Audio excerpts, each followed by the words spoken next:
Welcome back to another episode of Riffing with the Sappers. Today we're going to review a U9, so some of the youngest players who play competitive soccer between Roseville Soccer Club, who'll be in black, Capital Valley in white. This game was from June 8th, but I'm really excited to have Mauricio, who is the first coach of one of the teams that's come on the channel. So when I first started this channel, one of my dreams was to have other assigners and assessors and whatnot come and join and help us review, but also maybe one day have a coach come review. So I'm excited to have Mauricio on, give that special insight. Honestly, don't know how it's going to go. But Mauricio, why don't you give us a little bit of an introduction? Well, I'm a head coach for the A team for the 2015 Roseville team. So these are U9s still. Back in that day, that was the first year, and actually this is the last game that this team, this is the B team from the 2015 bracket, had in that season. So you can tell that everybody's like tired, everybody's frustrated, and it was really interesting because after this game, I remember going to you and say, "Come on, ref, like that was an offside." And you laugh about it and you say, "Well, I have the link, you want to see it?" And we traded phones and we had a conversation, and I still want to say that you were not right, but we'll see. Now that we have it here, we can stop on whatever. Is going to be fun to review. Yeah. So let's jump into the game. Normally for this U9 age group, we would have, it's 7v7s, and normally, in at least in our area, these would be a solo referee. You'd have only one referee on the pitch. You will notice throughout this game, though, that I've got some assistant referees. We'll see them up here in the upper left-hand corner. We can see the ARs on the other side. There's two of them. This is all because of the training program that Roseville Soccer Club offers for new referees. They're allowed to come out and work some games and even shadow other more experienced ARs. So we were using this as training. Normally at this age group, we wouldn't have those ARs, but I was happy to have them on this, particularly with some of the controversial offside decisions. So we're a couple minutes into our game. We get our first decision. It's an offside decision. White's attacking down the side here. Ball gets kicked up, and then right about there, this player passes it forward. This is our moment of decision. We can see my assistant referee is doing a really good job staying on the line, and this white player is further back than the second to last defender. So very easy offside to call. On to minute 4, we've got an offside decision that actually ended up being one of the more controversial ones of this match. So I'm going to play it in full speed here. We'll see it. The ball gets played through, and then a goal gets scored here. But let's back this up. The question is this a backward pass to number 10? So he's obviously further than the second to last defender, but he's also got to be further than the ball. So then the question is this a backward pass or not? Now, the yellow line that I sometimes show in the video, we don't have that while we're sitting here reviewing it. And so we're sitting here, we're kind of looking, and what I kind of see here is this line, or I'm trying to judge it relative to the top of the penalty area line. So this looks to me to be about a yard and a half-ish from where the ball is, and then this number 10 is roughly the same distance here. To me, this is super tight. This is a VR moment, but as we were discussing, there were things as a coach, that if you see the full the speed of the regular speed video, you can see that the number 10 slows down because I was telling him, be careful with your offside. So he slows down and he saw it, and that's the reason why and I was right there, so I didn't see it, and I still right now. I feel that the perspective would play against you as a ref or in this camera. But, that's my humble opinion. So now on the field, my AR did not pop their flag immediately. Now remember, let me zoom out a little bit here. We can see that my ARs are actually in a good position to see this. But also remember, I'm training assistant referees here. In normal game at this age group, I would be by myself. I'm starting to make this decision. Do I think this is offside? And I actually, in real time, if I had been by myself, I would have called that offside. So I go and I talk to my assistant referees.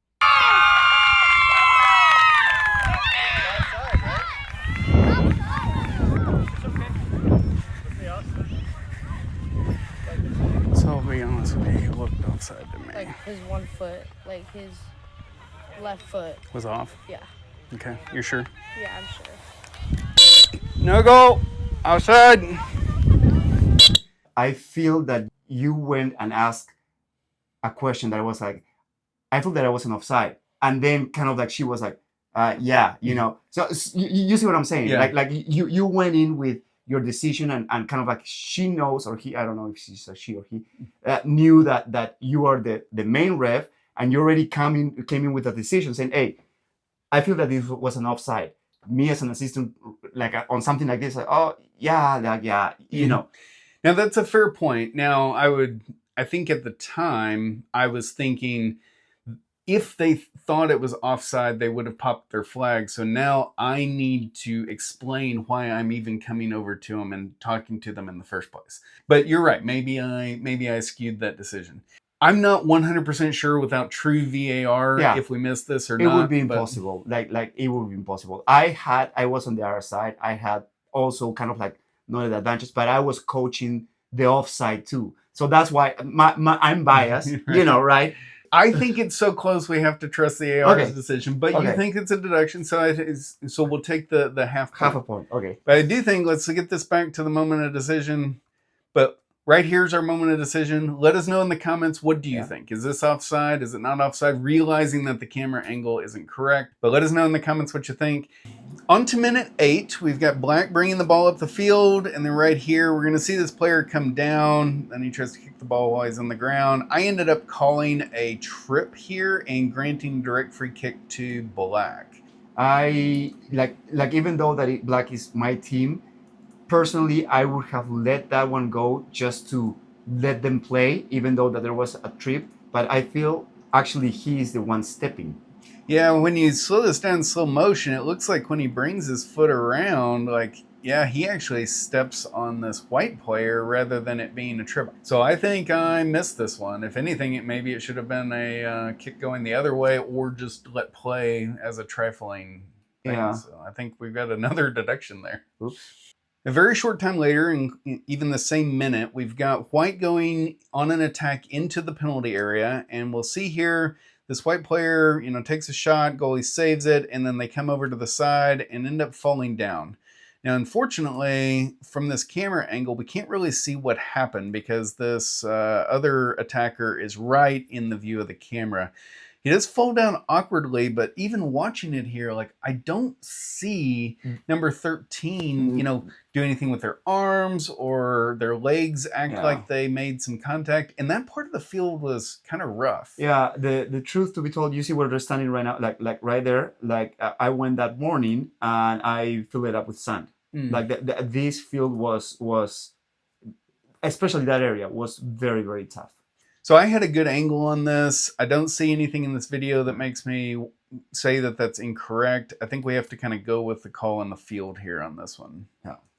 Still in minute 9, we've got also one of the more controversial calls of this match that led to Mauricio and I talking and saying we want to review this game. So we're going to see Black on a really promising attack here, bringing the ball in, and then we'll see this really hard foul that happens right there, right at the top of the penalty area. And you'll notice even my assistant referees pop up their flag, even with them being new. Everybody knows that this is a foul, right? Now, what makes this controversial are two things. One, is there a card? And two, is it in the penalty area? And so the ruling I made on the field is that this was outside of the penalty area, and then I chose to go with a warning instead of a card here. So if we watch this, and I'm going to pause it right at the moment the foul happens, so this is playing slow motion. That's why I'm giving you this decision that is outside of the box, because if you notice, his left foot, his left foot is on the line, so that means, and he's leaning, right? Right. So that means that it has to be outside of the box, and I think like Liam, the Rosewood kid, he kicks the ball and then he he passed him, but it's outside. I'll give you that. Now they fall, their momentum carries them of clearly. course. Yeah. And I know you guys on the sideline, you were very like, that's a PK, that's a PK. I think I insulted you in Spanish. Yeah. Joke's on you. I don't speak Spanish. But yeah, so I end up coming in and I say that it's outside. Now the next thing we've got to decide is this a card. And then you've got to decide, well, what color card is it? Is it Dogso? Is it Spa? What's happening? So what I saw was on that last touch, this ball goes off to the right. So the direction to goal is not there. Plus, there's kind of this other defender off to the left. So for him to continue with that, he's going to have to go off to the right, fetch that ball, and then come back. And by then, that defender is going to be in position. So I didn't think this was Dogso. But I will say, at an older age group, I would definitely give a card here, for sure. But I do apply kind of a different standard to these 7v7 games, just because they're younger kids and you're trying to teach them. We could say if that's right or wrong, and we'll even hear, let's listen to the audio, because I come and I talk to them. Before you go into the audio really fast, but these are the decisions that we coaches kind of pull our hair, because you can tell that player throughout the game, he was feisty. He was very aggressive. And if I'm not mistaken, that player later on gets a yellow card, right? Yes. So these are the moments that for me, a ref is like, okay, settle down. Right. Here you go. Because you stop a foul, and then even if you see the interaction after, he goes to you and say, hey, what did I do? I think you're right, but as you and I are sitting here talking about it, we know already what happens later in the match, and we know he earns a yellow card. At this moment in this match, he had not committed other fouls. So we've been reviewing every single one. We've had four decisions, and 3 of them were offside decisions, right? He has not committed any other fouls. This is his first foul. Yeah. So I'm judging him based on that. Yeah, true. I don't have what happens later in the match in my head. It's arguable all day long, am I doing the right thing by not carding this initially at this age group? So let us know in the comments what you think, but let's listen to what I tell him. Right here, right here, right here. You okay? So listen, seven, come here. This one, he's coming through. You can't just go through him, okay? If this was a slightly older game, that'd be a card there, okay? Just got to be a little bit more careful because you were very late to that. All right. That's really an adjustment that I made because of the age group. Let us know in the comments, do you think that's right? I'm very curious to see if there's other coaches, what they think. Like personally, I believe that this one deserves a card. I'll give you the no penalty. That was no penalty, but that was a card. Okay. So I think I'm comfortable with the warning here. Mauricio thinks this should be a card, so we'll take the deduction on the card decision. But let us know in the comments what you guys think. On to minute 11, we've got White going into the penalty area here, and we've got a call that I made a no call on the pitch. And we see this White player fall down, and if I were to call that as a push or something, it would be a penalty kick. But I had an angle. I know you can't see me on the camera here. Actually, I think I'm off to the left here. Yeah, right there. So I've got a good angle of what's happening between them. And what I remember about this one is, one, it's that kind of awkward area down there. But two, I didn't see any arm extension from the black defender. In fact, if I slow it down here and just play it frame by frame, his arm never extends out. In fact, maybe it's even the white player's arm is the only one that extends out, and that one player's just bigger than the other. Yeah, it's just that player also, he's very, very solid. He's a solid player, and I think that the balance of the white team, the player, he's off balance and he tries to push and he pushes himself out. That's what I feel. Now, if I would be our coach, of course, all day I would have been, hey, this is a penalty. So I think this is a good no call. I'm gonna call that one correct. Yeah. On to minute 13, we've got one of the ones that was more also controversial on the field. So Black is bringing the ball up, and then he sends the ball. White comes up, does this jump up, hits it with his knee at first, actually, and then off of his knee, it goes up to his arm, which is really high up and really above his shoulder. Let's play it in slow motion. So we can see it does hit the knee first, and then goes immediately to his arm that is higher up. And so a lot of people would normally call this a handball. And in fact, I think the coaches on the sideline wanted a handball here. If we pop over to IFAB, and I want to specifically use the footballrules.com that IFAB put out last year with the simplified laws of the game, and I go specifically over here to offenses and sanctions and handball offenses. And if I go to the what happens if, I want to specifically look at a player heads, kicks the ball, and then it hits their own hand or arm.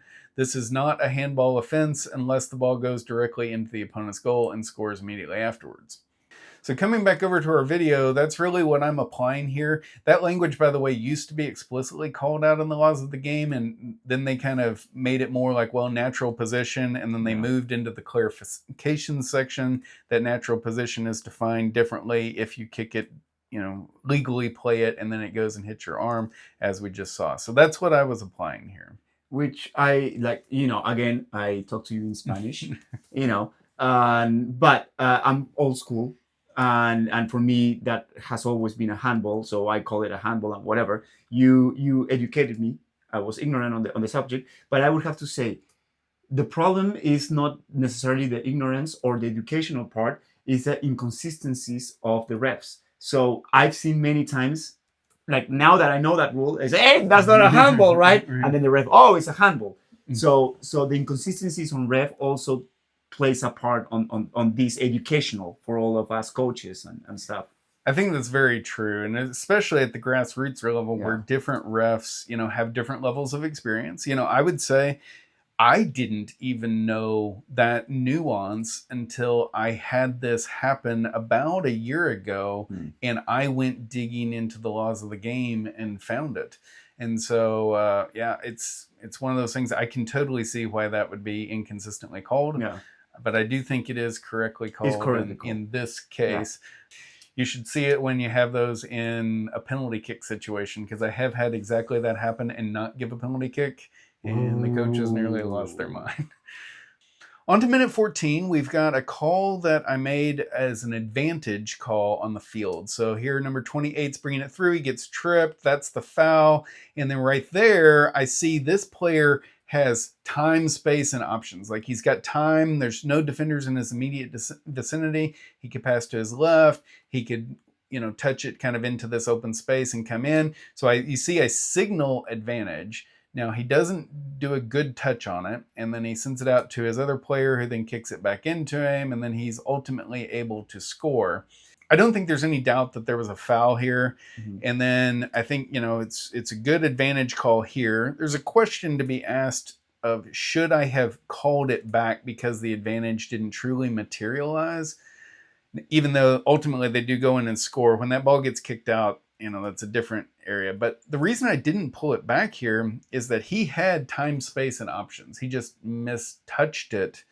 That allowed it to get reset. So I did not call it back, and I wasn't planning to call it back. But so we're into minute 18, and White did score a goal after that last advantage. So White's leading 2-0. We don't normally review goals on the channel, but we wanted to show this one because it actually is a pretty nice goal, especially at this age group. So Mauricio, I think this was your son who scored. So walk us through it. Proud. Actually, that's my other son passing it to the side, and then Logan, the five, that he's my son, and he just like he was in the right position at the right time. He was patient. He was in the back. He didn't give in, and then when he received the ball, look how he opens to the side and he just shoot. It's just like coach's dream right there. Boom. Yeah, you need to nominate that one for NorCal Goal of the Month. Yeah. On to minute 20, we've got some players battling for the ball here in the middle of the field. There's, they're trying to position for it, and then just right here, White kind of gets position. Black goes through his back a little bit there. Yeah, I call that clear push on the back, right? So, and he even has possession, so this is clear. That's an easy one. Yeah. On to minute 23, though in the interim, the Roseville, the black team, has rattled off two kind of quick goals. So they've gone from losing 2-0 to now they're winning 3-2 in a fairly short period of time. Now, black is on a promising attack here, and we're going to see basically very reminiscent of what happened earlier in the match. This number 7 White comes in, does almost exactly the same foul to the same player in within 4 or 5 yards of exactly the same position. So at this point, I do call this. I'm definitely giving a card here now. I'm not applying the age group factor anymore. It's the second time.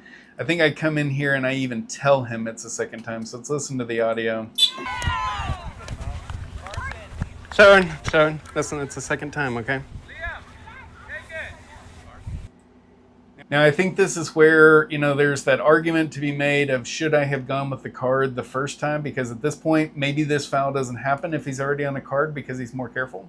Or maybe he just gets the second yellow and he's sent off. So again, back to tell us in the comments what you guys think. Some coaches, please. Come on. Tell us what you think. Tell us what you think. Would you have wanted the card here? Halftime. So this has been a very interesting game up to this point, and for a U9 game to have 12 decisions in the first half, that's quite a lot. But let's see what the second half brings us. So we're a minute into the second half when we've got our first decision, and it's right here at the top of the penalty area. White's got the ball, and then just right there, this black player trying to stab at the ball. He just goes through the back of the ankle of that player. He ends up falling down. So it's a really easy call to make. Yeah. Important part of the field there because it's right at the top of the penalty area. That's a good goal scoring opportunity for him there. On to minute 28, we've got a decision that I made a no call on the field, and the other coach wasn't happy about.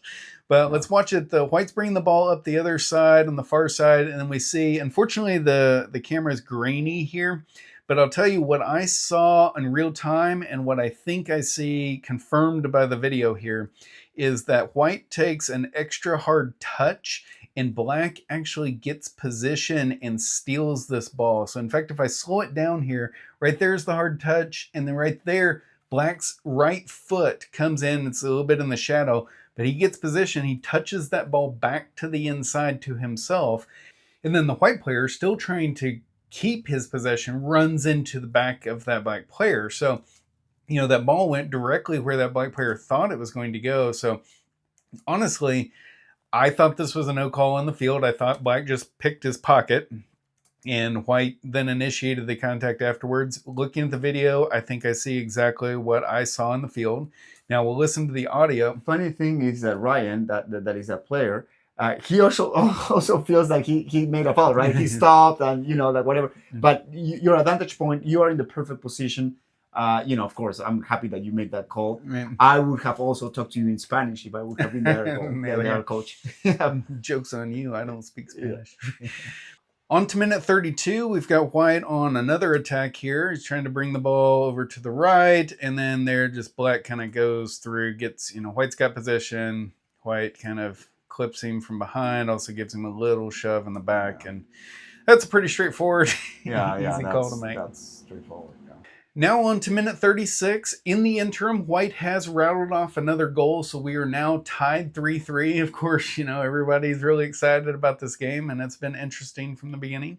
But let's watch this moment here. There is a trip that I call right there. Yeah, it's just, it's a bunch of these players all trying to poke at this.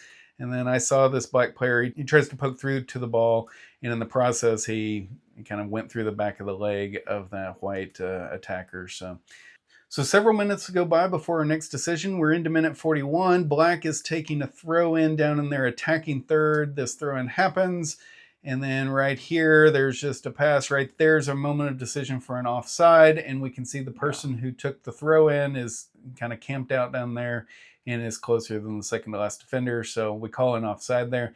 Yeah. This is always something, so just for other new officials, it's always a point to keep an eye on. Whenever there's a kick from the corner or a throw in from way down the corner, a lot of times those players kind of camp out down there, and it's really easy to have these bang bang offside decisions, and this is one of those. But my assistant referees do a really good job of signaling, and that's the right call. Into minute 43, we've got another controversial call. And remember, now we're in these final kind of 10 minutes of a tied game. The temperature's really high. Also, this White team had been upset by, a no call a few minutes ago. So here, White is attacking and gets a really nice breakaway, beats the defense, and then we'll see him fall down here. Now, they really wanted a foul here, and in fact, if it had been a foul, it's obviously a PK and really so it'd be another card. But what I saw in the field is that this player had beaten the defense. He was past them, and he really stepped on the ball, and the ball slipped out from under him. Now, you can't really see that here from this camera angle because we are looking through several players.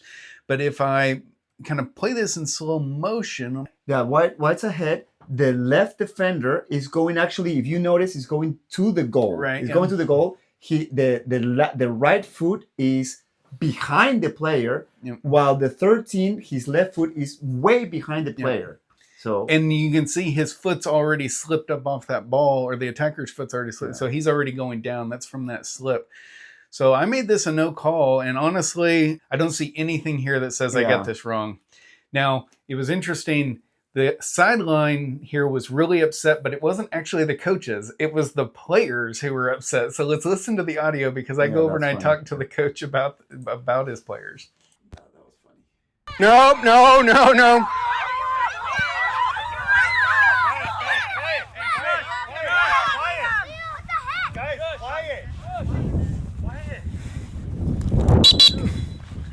So, Coach, we're going to need to control that, okay?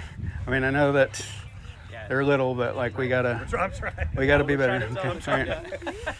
Okay. Yeah, no, I get you. I appreciate it. Yeah, I got you. truth to be told, I'll give it to that coach. That if I remember correctly, this game was the championship game for them. If they would tie or win, they won the championship, like their league, right? So for him to be that calm and tell you, "Oh, okay, enough about it," well, he's tying. This was a PK in his eyes. Right. I would have lost it. Yeah, I did give him a lot of credit, and you even saw him in the video. He's calm down, guys. On to minute 46, we've got what might be the most obvious offside call you'll ever make in your life, because right over here, this player comes over. Right there's the moment of decision. Player set up shop. Yeah, that was 8 yards past the build-out line. That was Jado. That was something that we were working with him. Okay, we're into minute 47. We've got another offside decision. This one controversial, though. So White is on an attack. Again, it's tied 3-3. There are 3 minutes left in this match. And right over here, we end up going over, and this player ends up scoring a goal, which would have been the winner. So let's go back and see if we got it right. So right about there is our moment of decision. Second to last defender is this player in black. We can see that he's standing, probably about a yard or so, maybe a little more than a yard where his feet are above the top of the penalty area, leaning forward. We can also see this white player, who is going to be the player that it goes to, is standing, roughly a yard and is also leaning forward.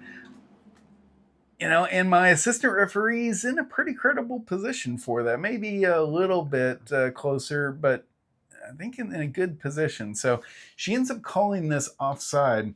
This is one of those that is so close that when I've got an AR in a credible position, I have to go with their decision. But what do you see, Mauricio? I don't think that this is an offside. It's the same situation. This is an VAR moment, right. But then again, I think that the perspective is playing a big role in this one. Then again, your AR is it's in a really good position, though. Mm-hmm. I would wonder, did she or he raise the flag right away, or? Well, let's play it through and see. Oh, right away. Right away. Yep, they were thinking offside right from the beginning. Then yeah, I don't feel that it was offside. But then again, the perspective here is killing you. All right, so per the rules of the channel on this one, because we can't quite agree, I would say that I'm going to go with the assistant referee. Can't overturn it on this, this video angle. But Mauricio also feels very strongly it was an onside and probably should have been a goal. So we'll take the deduction on this one. I want to see the coaches comment, because again, this is another one that I need the coaches back me up. Right, yeah. Let us know in the comments what you think if you agree. But I give Mauricio credit here. This would actually be the goal that would, if we awarded it, his team would actually lose. So the fact that you're saying you think it should be a goal, I'll give you half a point on this one, because I remember saying, "Oh my God, we lost," All right, we are into minute 49 when we have our final decision of this match. It was a no call on the field, but let's see if I got it right. So right there, ball's kind of bouncing around, players are battling for it, and we see white go down.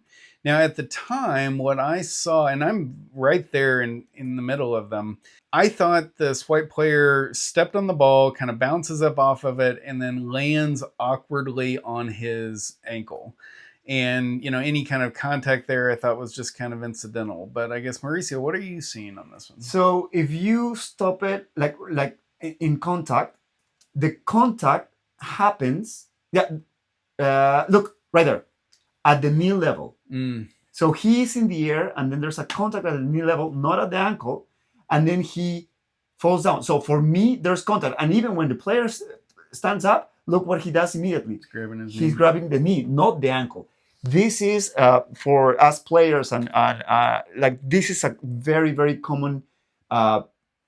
When you're in the air and they touch you down there, your balance is completely off, and you will fall. That's why I immediately knew that he grabbed the ankle. That was a contact in the ankle. Okay. Sorry, Or not the the ankle, knee. the knee. Rather, the knee. Look, immediately, boom. He goes up, and knee.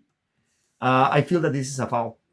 Yeah, so I think this is a deduction. It's interesting. I was standing so close to it, but maybe I was just looking so much at the ball and at the ankles, I didn't see what happened with the kind of knee-to-knee contact there. So that ended up being the final call of this match.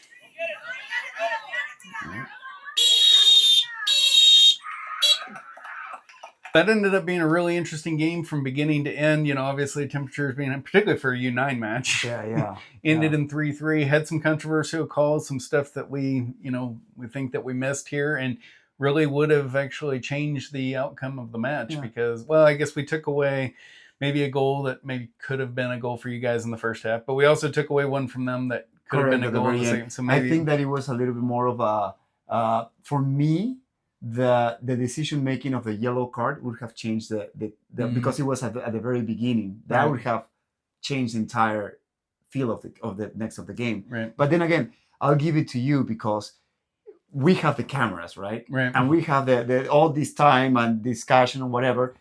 These were VAR moments. right. We're doing the best we can out there, human. Yeah, and this was an interesting game. Now, the interesting thing is that how it was very skewed, though. Like the decision making, the fouls and everything, towards there were more and the decisions made with the white team, though. So I'm pretty happy that we in Roseville we are concentrating on try to play a clean game. So I'm it's very interesting watching it with these eyes, right? Rather than because we're talking about the decisions. And I was counting. It's like, oh my God, like wow, the white team has a lot of contact. So I'm pretty happy about that. Let's see how our separate score turned out for this match. So with 21 decisions and 4 deductions, that gives this game a separate score of 81%, which is in the range of a okay game. Not good, not great, but doing okay. Obviously, there were those couple of decisions that could have impacted the score. Luckily, one that went each direction, so they kind of evened each other out. But obviously, some things to learn here. It's also hard, when you're working with these younger kids with smaller fields and new assistant referees. One suggestion was, I feel that when you went to that assistant referee and saying, hey, that was an offside, right?